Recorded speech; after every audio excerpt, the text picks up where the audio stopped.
Today, I have the honor of introducing you to Power Sister Coraline Dufroux, also known as Coco D. We will be talking about money, wealth, and abundance. Coraline is the founder of the Female Financial Literacy League and the Daughter Economy. She is an advocate for women's wealth and has been in business for 20 years. By assisting women in business and corporate to become financially literate, Coraline hopes to end financial abuse. Her goal is to increase the amount of money available to women so they may alter the world and impart knowledge to younger generations. Welcome, Coraline. Thank you so much for having me. I'm so excited to have this conversation.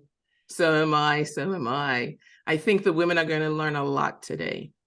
So let's start by discussing your view on what's currently happening to women in the workplace, entrepreneurship, and in the world.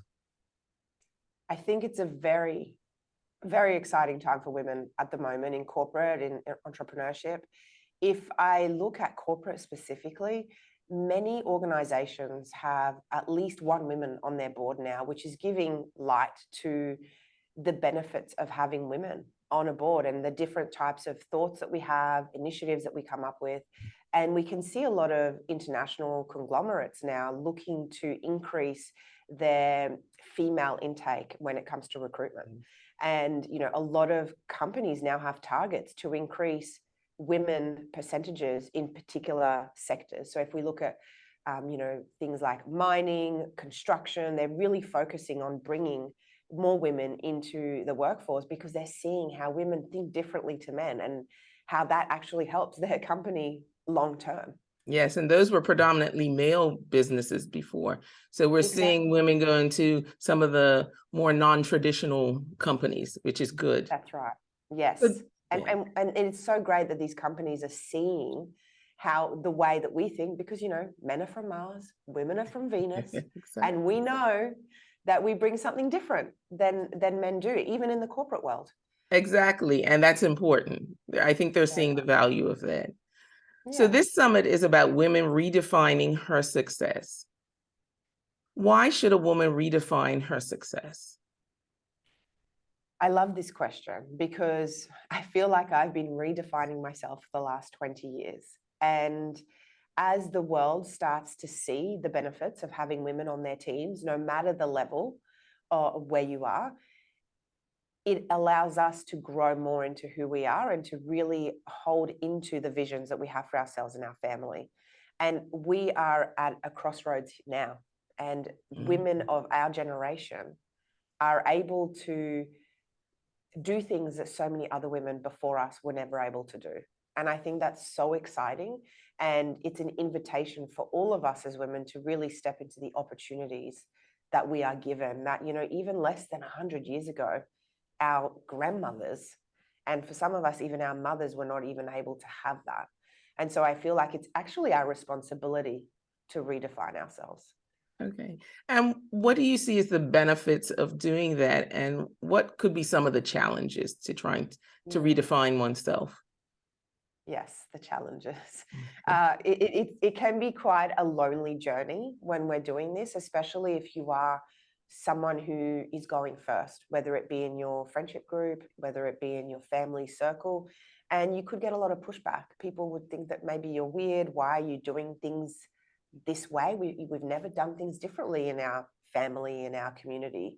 And being a leader means that we will come up with challenges of what people think about us, the way that, we'll hit our ceilings in terms of what we do, and having to look outside of ourselves and outside of our circles to seek guidance. And so that's why attending something like Redefining Her Success is really important, to support you and to create a community of like-minded women to support you through those challenges. Yes. And I think also a challenge could be, we've never thought we could actually do it. We stepped into, the corporate world or the entrepreneurial world, and there was already a definition of how that was. And I think we're at a generation where we can now say, let me take a step back. Maybe the old model, with all that's going on in the world in the last couple of years, is, I think, really helping us to recognize that we really do need to take charge of it and say, okay, does this really work for me? Yes. Yes. And the technology revolution is allowing so many more women to access information that once upon a time was not allowed for women to access. Right. Right. Because once upon a time, we couldn't do this. Not too long ago. That's right. That's right. Yes. So now let's talk about you. You describe yourself as a women's wealth advocate. So what does that mean? I feel like I'm the Joan of Arc of financial literacy for women. I haven't burned myself at the stake just yet, but I am hell-bent on getting women to understand, firstly, their worthiness of having money and being able to make financial decisions for themselves and for their family and the future of their family and future generations. And secondly, for women to understand what is possible for them when they do have that money, in terms of investments, in terms of the way that they live. And slowly but surely, we're changing mindsets for ourselves, but then the next generations as well. And so my mission for this lifetime is to bring more literacy, but also awareness of financial ability for women around the world. Right. And how did you come to that decision? Like, what got you there? It's a long story, but in a few minutes, essentially, I started in business when I was 18. I was in corporate as well, after my degree at university, and I failed forward a lot. I didn't have any female role models that I could look to, and it was before the age of the internet, or the internet was just starting, and it was really hard to find someone that I could relate to. And so with all of the learnings that I've acquired over the last 20 years, and there's many, many across business and corporate, I now want to make it easier and open up the conversation that really isn't present. It's starting really to happen through, thank goodness, through the internet. But it's definitely something that I feel needs to be spoken about more readily and be more readily available, because again, men speak about money openly and building wealth and their paychecks and what they do with it, but women, we don't tend to do that. Yes, I agree. And why do you think that is? That we don't? Because we're making far more money than, as you said, our parents, our mothers, women before us. But, I can't think of conversations where I've sat down with a group of women and we've sat down and talked about money.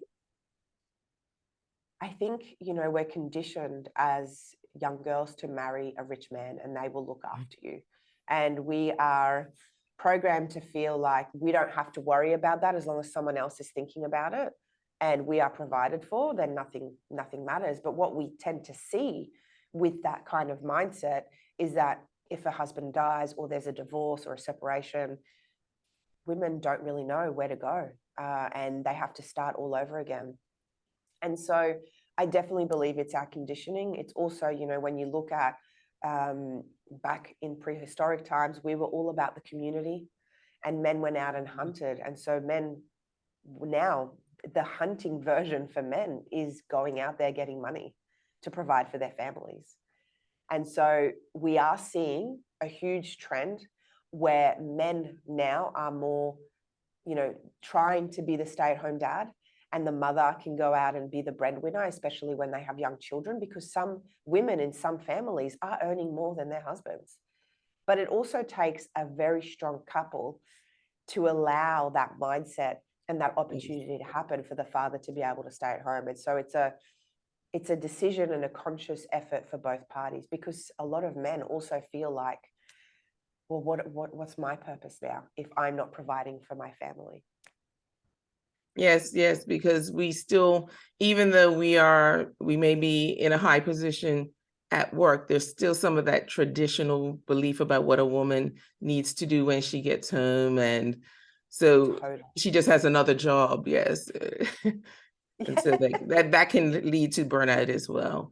And it was interesting what you said about women, in case of a divorce. I remember reading a statistic in the US that said after a divorce, the woman's income reduced by 41%. Mm-hmm. Versus men that only went down a couple of percentages. So, it is important for us to start having these types of conversations because we get impacted greatly. And as you said, we leave it up to somebody else. That's also what the statistics prove, is that we leave it to somebody else. That's right. And if a breakup does happen, a lot of women don't really know where things are. And so that's why when they go to the lawyer and they look at separating assets, a lot of the time they don't even know what assets are there. And so their end of the bargain was to look after the home, look after the children, which is just as important as the breadwinner. And yet, because those conversations were never had, they then walk away in their 40s, 50s, 60s sometimes with nothing. And then that's why we have such a high statistic of women who are homeless or do not have much money when they can't go into retirement. Yes. So now let's shift it then, and let's help them understand how they can be prepared. So let's do that. Can you expand on what you say is intuitive wealth building? I've noticed that, we've talked before and you've mentioned intuitive wealth building. Help women understand what that is and how they can get it. Yeah, this is my favorite thing to talk about because as women, we have this innate ability. Yes. And a lot of us do not use it, or it is absolutely underused because we don't have our self-confidence or our self-worth. Now, what am I speaking to? I'm speaking about our intuition. And our intuition is our strongest tool. Mm. The more that you practice it, and the more that you practice to have a relationship with it, I cannot even describe how your life will change or shift. Now, we as a society don't mind when someone, talks about a mother's intuition. I had this intuitive feeling that something was happening with my child. And yet, women are judged when we use our intuition for anything other than our children. And yet, our intuition is the very thing that leads us to where we need to be. Now, I have very clear examples in my life where I did not listen to my intuition and it led me astray. And I lost so much money. I, entered into bad business deals. I took positions in the corporate world that were not meant for me because my ego led the way rather than listening to my intuition. And now the more that I practice having a relationship with my intuition, and it sounds absolutely crazy. How do you have a relationship with your intuition, Coco? Like, it doesn't make sense. But I can tell you that women, we're born with this gift and it is underutilized. And I know that once you tap into that, you can build immense wealth through that. Obviously, you still need the basic principles, of course, but your intuition is also a tool that is free and that you have when you are born. Yes. And I think sometimes today, other than with their children, as you said, other than with our children, we tend to, particularly in a corporate setting or in those big decisions, kind of push it to the side. And we don't want to speak of it because it might be looked at as taboo. You've also said, sorry, go ahead. No, I was going to say, I remember one very clear example in corporate where I knew that we shouldn't make a specific decision, but I didn't have the numbers. I didn't have the facts to back it up. And I had said to the company owners, I really don't believe we should be making that decision. I know I can't give it to you in black and white in a presentation, but it just doesn't feel like the right thing to do. Obviously, it fell on deaf ears. They thought I was crazy. 2 years later, the company lost $5 million in that particular venture that they took on. And the owners were men. And so that was a clear indication for me that, wow, my intuition knows. And even though I couldn't articulate it, I have, and I have many examples like this where now I just listen. And so I know that it can be hard when you have to stand up and give justification as to why you as a manager or as a CEO have decided to make a certain decision that you can't back up. But the more that you can build that relationship, the more that you will understand it and you will be able to use facts and figures that speak to the other side to your advantage. So it's just, it's like exercising, constantly practicing. Yes. And I'm sure a lot of people can relate to that. They're probably sitting there nodding their head. Now, you say that women, as women, we suffer from financial abuse. And I'm sure most women will say, financial abuse? I haven't been abused in my money. Can you expand on what you mean by financial abuse? Yeah, totally. And I was one of those women, Deanna. I was one of those women that if you had said to me I was being financially abused, I would say you're crazy. And that's definitely not me. Financial abuse looks very different to many people, but high level, some examples could be if you have a joint account and your pay goes into your joint account and your partner, husband, other side decides to only give you a certain allowance. It could be that you have to run all of the financial decisions, even if you decide to go and get a massage, you have to run that past the other half. It could be emotional blackmail around the decisions that you make. And that's just three of very many examples around what financial abuse looks like. But for many powerful, smart women who are successful in their own right, I find that majority of us are financially abused and we don't see it. And the statistics show across the world, 99% of women are financially abused. And what I think that comes down to is that as women, and I mentioned this earlier, we are very community focused. Yes. That's what women are about.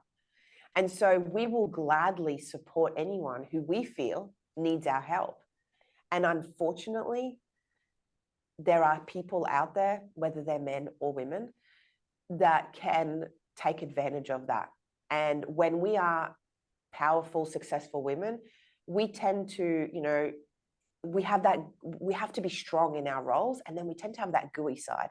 Yeah. And so when, in our personal lives, and so when we go back to our personal lives, where, in our masculine most of the time, making decisions, being the boss. And so when we go back to our personal lives, we tend to be gooey. And that's when the advantage can take control, and we can be financially abused. And as I said, I realized only a few months ago that I was in a financially abusive relationship. It blew my mind because, as I said, I never would have even recognized it. Wow. So how do we overcome these things? How do we become abundant women, comfortable with money, comfortable with investments, comfortable in this arena that we're just behind the eight ball? All statistics prove that we're behind men, we're behind, as far as when I say behind men, in our savings, the amount, or in our investing. I take that back because we tend to be good savers. But we're not very good at the investing side of it, and that's where we lag behind. So how do we improve that?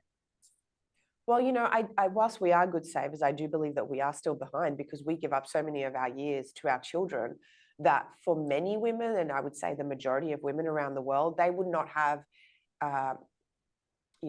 income streams that are coming in, supporting them while they're looking after their families. And so whilst we are good savers, I do believe that that's one of the reasons why we don't invest, because we don't have much of it.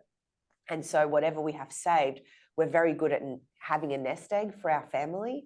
And again, very community focused. And so because we don't understand investing, we don't understand the principles or the basic principles of investing, we get scared. And so we tend to leave things in the savings account, which, as we know, is a great thing to have, but also savings tends to go backwards instead of growing. Now, obviously, there are risks to investing, and it doesn't mean that you will automatically get a return. But obviously, a lot of us, we tend to potentially invest in the wrong things that we then lose our savings because we are not informed. And so my recommendation to you is to start to speak about the things that make you feel uncomfortable, where you know that it's a safe space. And if you don't have that, then you are here and there are other women watching the Redefine Her Success and really tapping into that. And the ego tends to lead the way, where we feel shame, we feel guilt about not knowing. I'm 40 years old, I should know better. I'm 50, I can't start again, my time's over. No. When you look at most successful people, they started, in their 50s, 60s. Some of them, if you look at Louise Hay, if you don't know her, look her up. She started in her mid 60s and was a phenomenon until she passed away. So age is not a thing, but your ego your shame, your guilt, your judgment, it will lead the way. And I invite you to really recognize that as a first point of call and let that go and open yourself up to the conversations, because I can guarantee you there is another woman waiting and dying to have that conversation. I agree. I agree. It's all about literacy. And we've conquered everything else. There's no reason we can't conquer this. And particularly today, there's so much information available. It's once you get the information and then getting comfortable with it and talking with each other to find out, you know, what do you think of this, or what do you understand of this? So I do think that's important. Now, what about future generations? What can we do to prevent this bleed, right? Because we're like maybe third generation that, you know, we don't tend to invest, we tend to save. So is there something you think we can do for the next generation, and how important is that? Definitely. I feel that, you know, once we really understand our beliefs around money, so, you know, things like money doesn't grow on trees, the rich get richer and the poorer get poorer, those types of things that have been ingrained in us as we've been growing up. When we start to shift these things, you know, children are sponges. They take everything in. Even when they don't say too much, they are taking it all in. And so starting to catch yourself, you know, when you do say, oh, well, it's good for them, you know, they're rich people, or, you know, it's good for them because whatever your story is, right? Identify your story, catch yourself as you're saying it, and then start to say, actually, mum was just, you know, mum actually doesn't believe that. What I actually believe is X, Y, Z. And slowly but surely, your children will pick up on what you're doing. I also invite you to have your kids play with money. Give them cash. Go and get money out and give them cash. You know, then it becomes something that's not foreign. It becomes something that they're not afraid of. It's something that is so normal for them that it's like picking up a soccer ball or a football and you know, kicking it around, throwing it around. That's what we want money to be. We don't want it to be foreign. We want it to be something that they feel is accessible and they have the right to. And that's great. And I think on that note, you know, I think sisters, Power Sisters, this has been an amazing conversation. And I hope you enjoyed it as much as I have, as we've talked about money, wealth, and abundance. You know, we've had Coraline, and she's defined the term financial abuse and provided examples of how women have historically suffered from financial abuse. We discussed how crucial it is to develop financial literacy and the importance of becoming intuitive wealth builders, and that comes through learning, finding out more about financial, you know, opportunities and vehicles that are available out there. There's so many things. It's just important to understand it. And I think once we understand it, we will be able to conquer things. And I have a quote from Robert G. Allen, and he says, "How many millionaires do you know that became that way by investing in a savings account?" I leave my point there, he says. So in order to have the money we need to look after our family, we're going to have to do something slightly different. And lastly, we talked about the significance of educating the future generation, our daughters, our nieces, about money and empowering them to achieve financial abundance.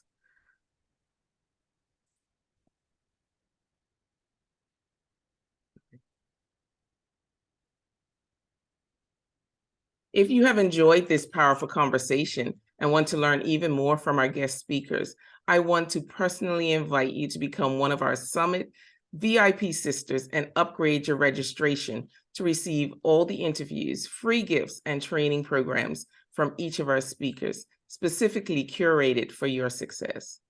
What a great way to build your Power Success library. You won't regret it. Just click on the link below for more details. Thank you so much for joining us today, and I look forward to connecting with you in our group. And thank you again, Coraline or Coco D.